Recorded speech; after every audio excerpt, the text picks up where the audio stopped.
আসুন আজ পদ্মা সেতু সম্পর্কে আপনাদেরকে কিছু ধারণা দেই।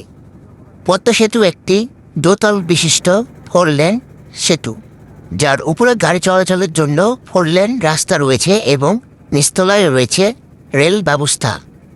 পদ্মা সেতুতে মোট 42টি পিলার রয়েছে।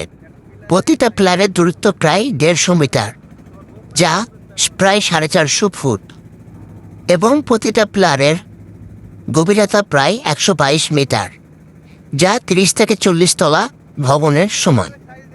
এবং প্রতিটা পিলারের নিচে রয়েছে আরও 6টি করে পিলার, যা 6 দিকে ছড়িয়ে আছে এবং সেতুটিকে করেছে আরও বেশ শক্তিশালী।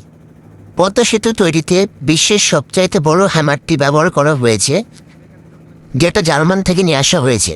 পৃথিবীর ইতিহাসে এত দীর্ঘতম পাইল সংযুক্ত সেতু আর দ্বিতীয়টি নেই। পদ্মা সেতু আমাদের দেশের একটি গর্ব। পদ্মা সেতু বাংলাদেশের জন্য এক বিশেষ আশীর্বাদ, যা বাংলাদেশের মানুষের জীবন ব্যবস্থাকে করেছে সহজ ও নিরাপদময়।